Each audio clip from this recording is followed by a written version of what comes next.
Have that response, which I've been giving, which is no climate, no deal. Several Democratic lawmakers now have come out publicly saying they will not vote for President Biden's infrastructure plan if it doesn't center the climate crisis. This, of course, is over the fact that Biden keeps capitulating to Republican positions, starting with this piece of news that came out. Igor Bobik here tweeting out, asked about gripes from Democratic senators about climate. Romney says the Democrats' climate agenda is probably something they pursue by and large outside of an infrastructure bill. So Mitt Romney has been part of the negotiations with the White House over this infrastructure plan.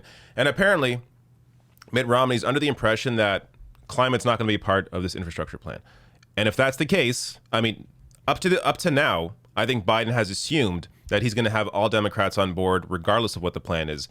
But luckily, that's not the case, as there are high-profile lawmakers, not even just progressive lawmakers, but in general, lawmakers that you may not even be all that familiar with, calling this out and saying they will not vote for this infrastructure plan unless it centers the climate. So first up here, Martin Heinrich tweeting out, an infrastructure package that goes light on climate and clean energy should not count on every Democratic vote. And that is the U.S. Senator from New Mexico.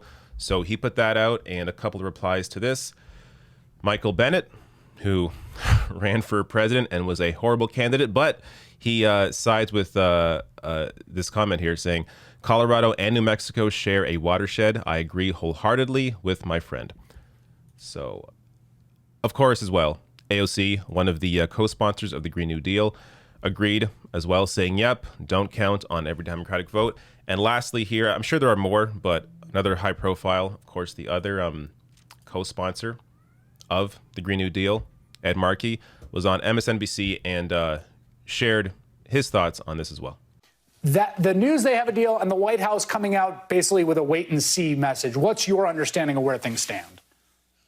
Well, it sounds like to me that they have a package which is climate denial masquerading as bipartisanship. We can't have an infrastructure bill in 2021 that doesn't have climate at its center.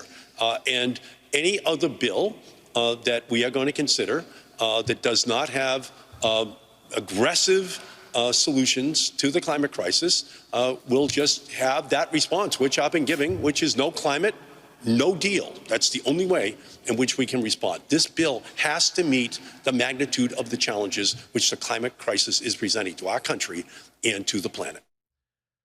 So there you go. Now, of course, these are simply public statements. Is it all just posturing? Are they pretending that they're going to reject this as a way to try and push Biden in the right direction? I guess we're going to have to wait and see. But ultimately, this is how it starts. So the hope here is that these public statements actually turn into real action, that if this infrastructure plan, this package does not center the climate crisis in a way that satisfies these lawmakers, that they will vote against it. That is the only way that Democrats will actually be able to get anything done for Americans, is if they stand up and vote against Biden's supported bills that he thinks are going to get all these votes, but ultimately, if it doesn't meet the demands or the requirements of what is necessary in this time, the idea of not centering the climate crisis in an infrastructure bill, you can't separate climate from infrastructure. It's one and the same. So it has to be a part of this package. So it's good to see these Democratic lawmakers stand up, at least vocally stand up. But of course, they're going to have to use their power together and vote against any infrastructure package that does not center the climate crisis.